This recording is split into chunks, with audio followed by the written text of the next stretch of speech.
Good morning, faculty, parents, students, and members of the Samuel Fuller community. My name is Caleb Smith. Thank you for coming today. A few weeks ago, I went to a parade. As I stood in the rain, waiting for the reenactors to come by, I noticed some kids across the street playing.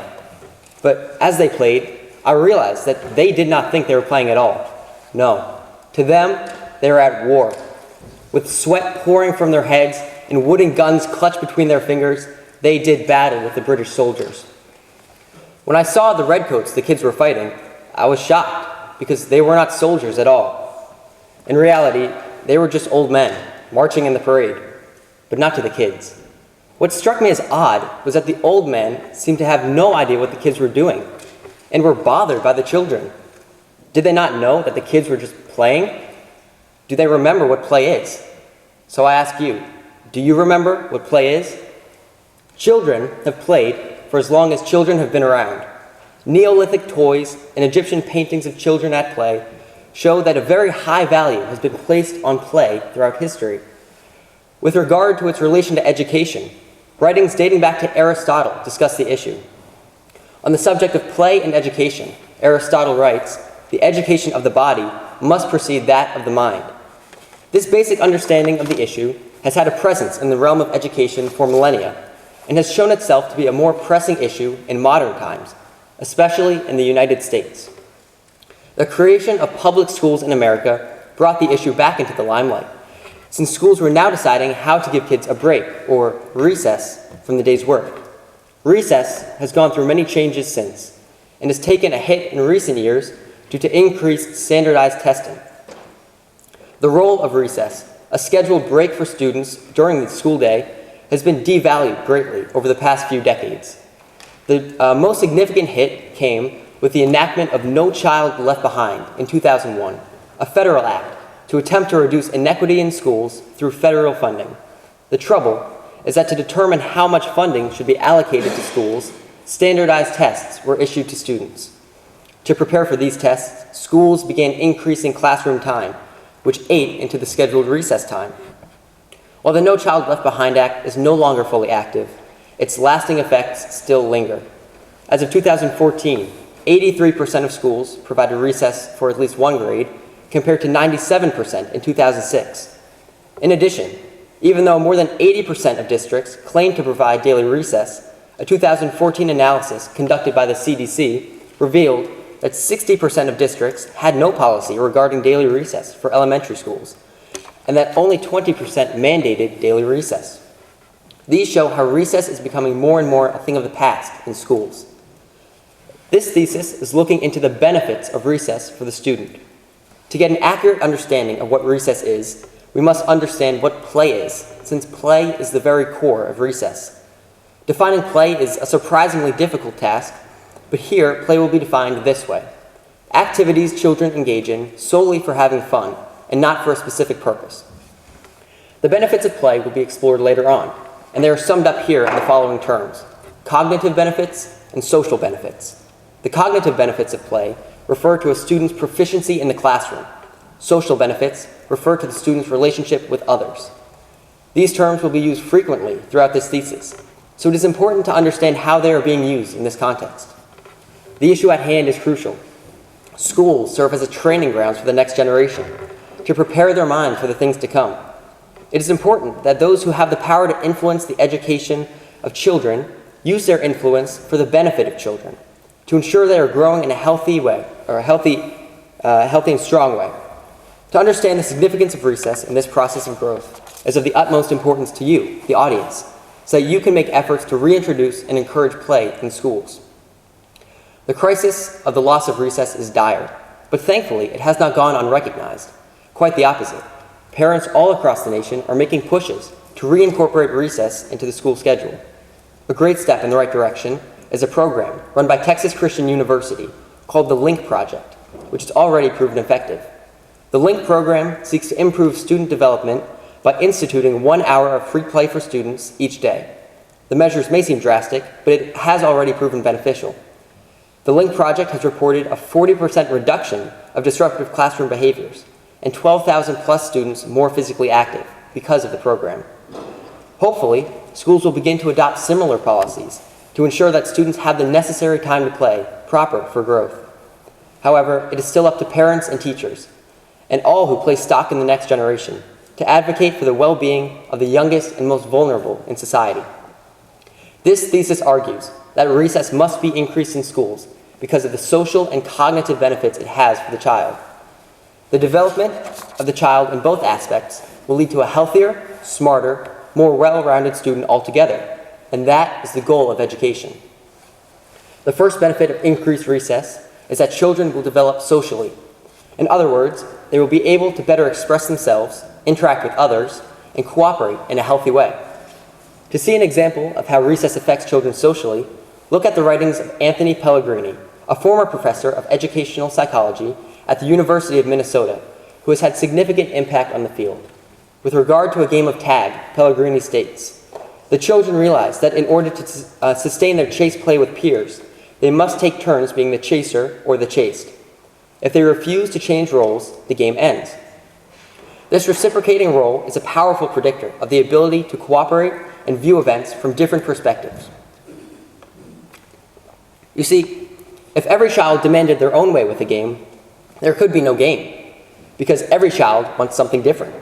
So for the game to work, children have to consider things from each other's perspectives, humble themselves, and find a common ground on which they can all agree.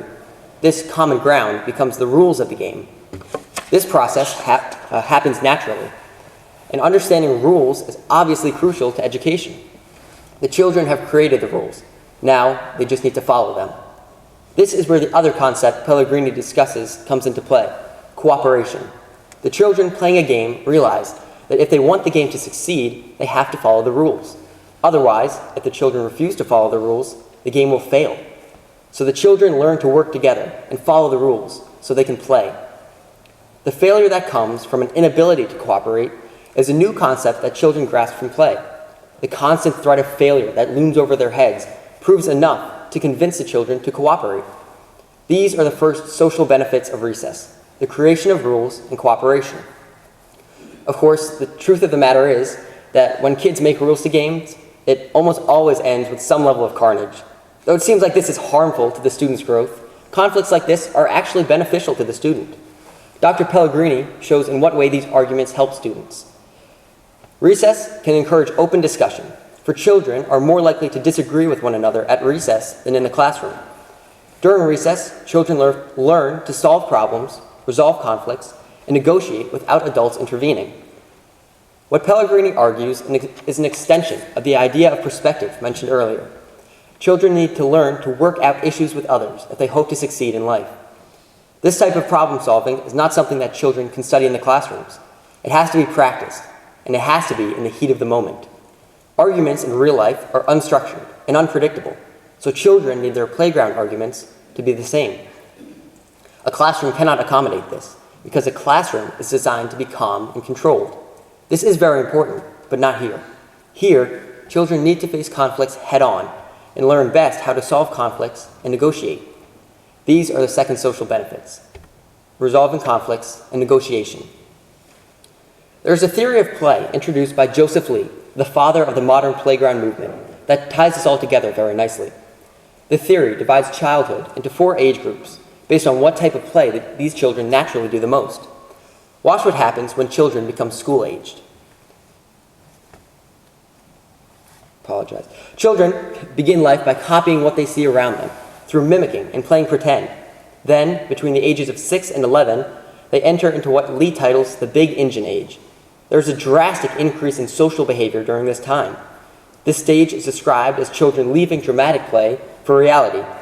Chasing, climbing, fighting, and competition come to the forefront, as well as nurturing and dreaming. So there is a natural need for children to socialize during play. Children use social play to find their place in the world, learning not only where they belong, but how to belong. We have now seen the 3 social benefits of play for children. These are the understanding and application of rules, problem solving, and belonging. There is no doubt that children need these things to succeed in life, and there is no doubt that recess is the best way to learn these things. Indeed, some of these skills can only be learned when children play. Because of these social benefits, rules, problem solving, and belonging, recess must be preserved in schools. We will now look at the cognitive benefits of recess. In other words, how recess helps performance in the classroom. All of these effects have to do with children's ability to learn. So we will first see how recess is a solution for a serious problem in school. This problem is cognitive immaturity, a theory proposed in a study by Dr. Heather Parrott. The theory suggests that as children repeat highly structured tasks like schoolwork, they build up mental interference and lose focus. This is because children's brains are still young and immature and are unable to focus for long periods of time like adults. This is not a problem with the kids, nor is it something schools should try to fix. It is just how their brains are wired. The problem is with the schoolwork. It is too rigid and repetitive, and instead of adapting to the needs of the child's brain, schools continue to press the schoolwork. The approach is all wrong, and with increasing academic time, cognitive immaturity rears its ugly head all the more.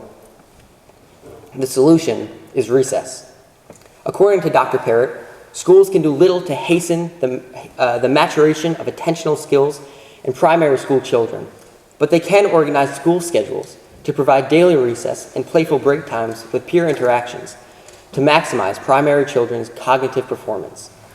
Time away from the classroom allows children to rest their brains so they can refocus on the material. It is not just the being away from schoolwork, though, that allows for kids to recharge, but the nature of recess.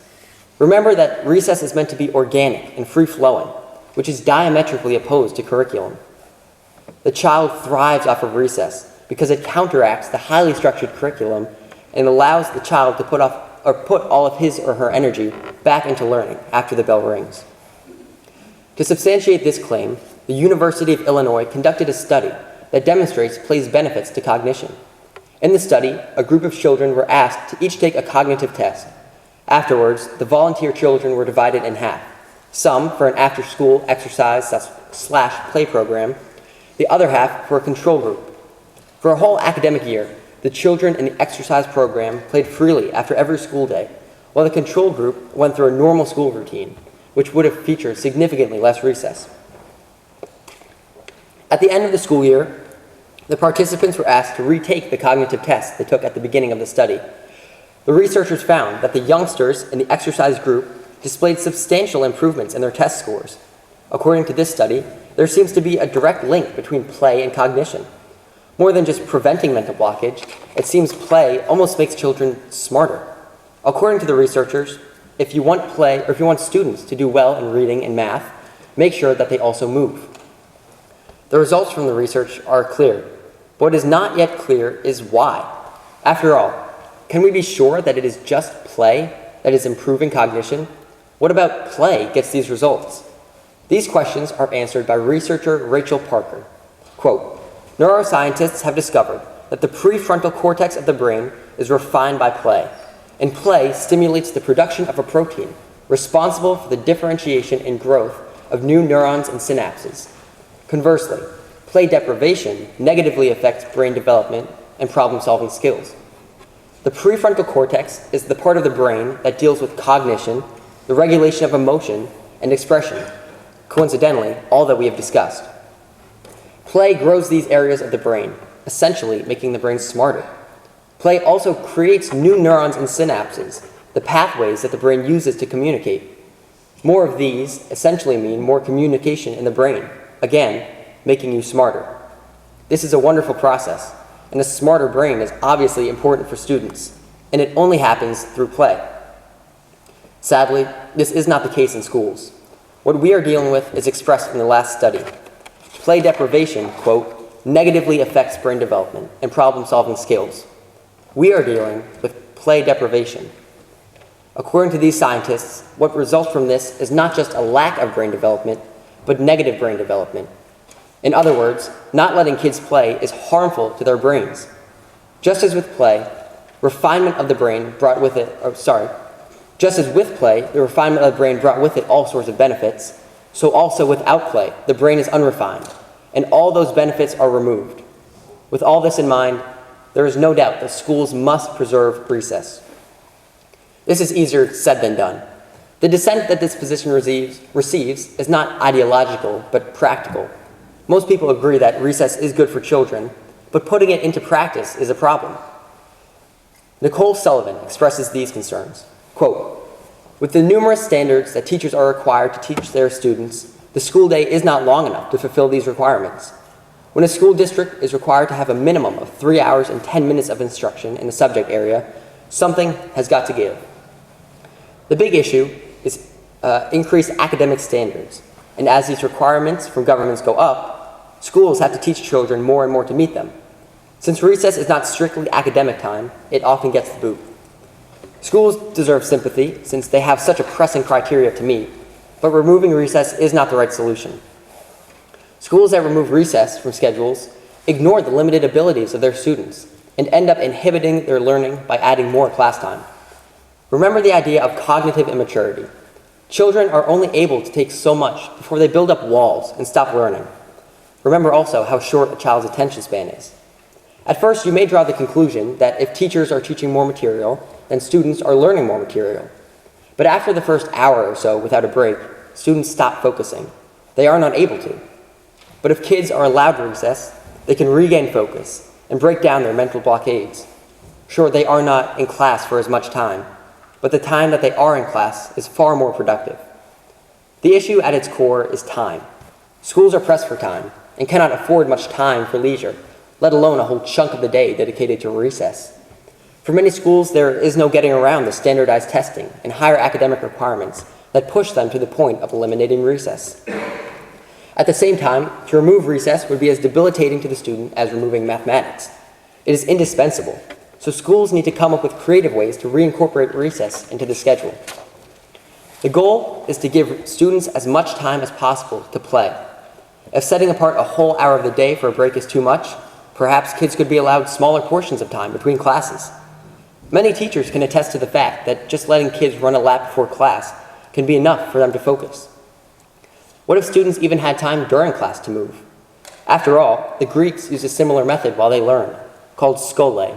According to the skole method, teachers and students would walk around in an enclosed green space while learning, incorporating both the mind and the body. By adapting skole into elementary schools, students could expand their minds through exercise and play without needing an extra hour of the day to do so, and reap the many benefits of play without all the scheduling issues. One thing to note with solutions to the issue is that gym class is not a substitute. Many schools argue that they do not need to have recess because kids already have gym. However, this line of thinking ignores the whole point of recess, what makes it so beneficial. Gym class certainly gives children physical freedom, a chance to run around after sitting all day, but it gives children no emotional freedom. The emotions are another part of the child that benefits from play. Children need time to themselves to deal with their own emotions, their anxieties and stress, their joy and anger. Recess provides this emotional freedom. Gym class is structured, just as a math class is, with a rigid schedule that students have to follow. There is no room for original and creative thinking during gym class, so it is just not the same as recess. Fitting recess into the schedule, it is not impossible. With a little finesse, schools can give children the breaks their brains need to grow without falling behind in curriculum. No matter the issue at hand, schools should always try to preserve recess, because recess is learning for students. So schools should treat recess with the same value they do mathematics or history. Recess is indispensable. Do you remember what play is, like the kids at the parade? Or are you still like the old men who are confused at play? Do you remember being deep in the heat of a game with your friends when it stopped feeling like a game? In a way, it was not a game. According to psychologist Jean Piaget, play is the work of childhood, and that work, according to Mr. Rogers, is serious learning.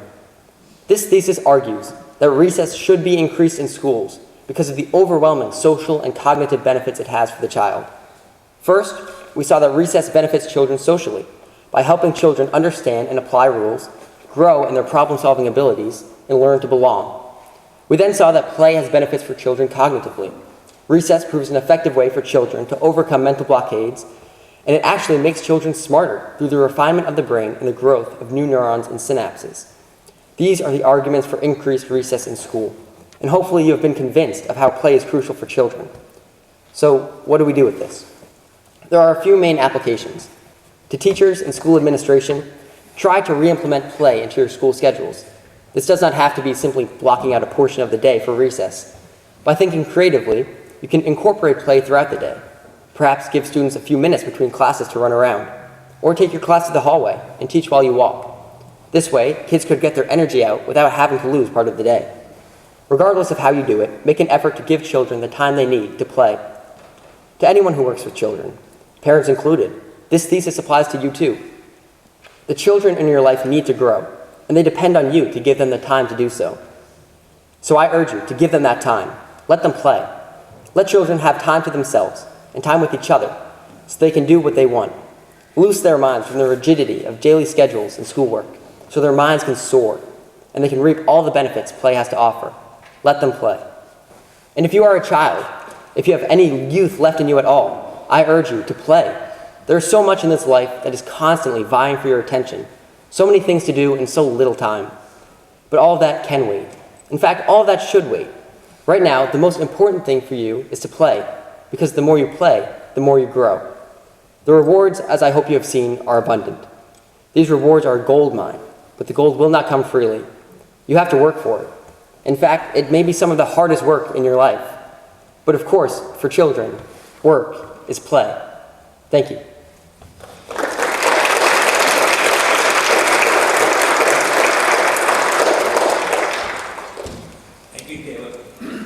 So in your research, you mentioned social benefits, you mentioned cognitive benefits. Can you speak to more of the emotional makeup of how that affects not only the interactions and brain development, but also the issues of the heart and the emotions? Yes. So in my research, I covered 3 main topics, but I only covered 2 in the speech. The third is the emotional benefits, which is really the child by himself, the child with his brain. So imagine it almost as a school, almost as a fence around the brain. And as the brain is stuck in that fence, it keeps getting taught more and more. More schoolwork, more math, more English. Alongside that also comes emotions, like stress from schoolwork, anxieties, anger at friends. So children, it's pent up in them, and they have to get rid of it. They have to release that emotion. But in the fence of school, they can't. So recess is kind of like opening the fence. The brain is let free, and it can expand and get rid of all the emotions that cloud the judgment and that cloud learning. Then they can take on all those extra issues one by one, and when they're back in the classroom, they're ready to focus again. So really, the emotional benefits are children getting rid of those extra emotions that cloud the judgment so they can focus on education.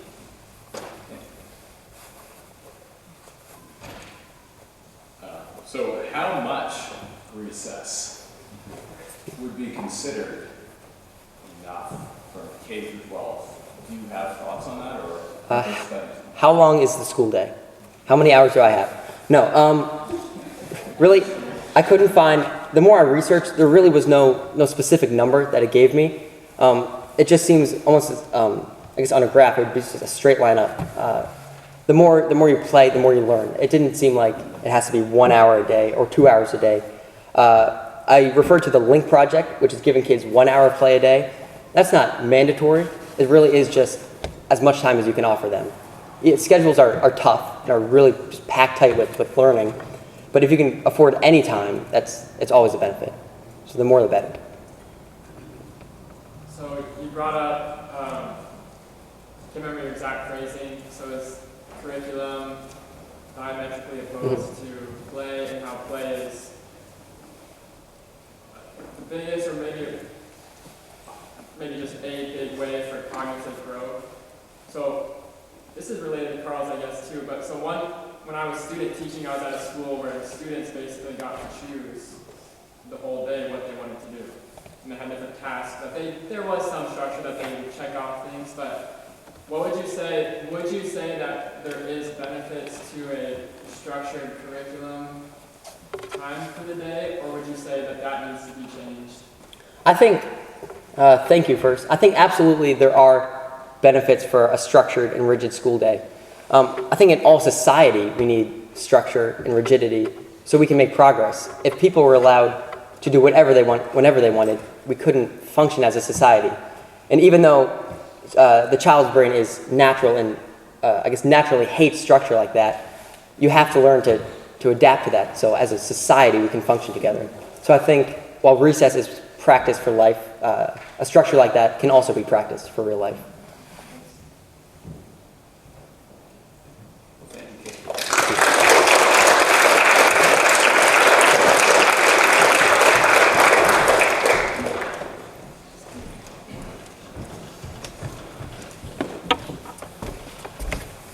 With that, we are going to break now for lunch over in the fellowship hall until 1 o'clock for our next and first of the afternoon messages. So thank you for your attention.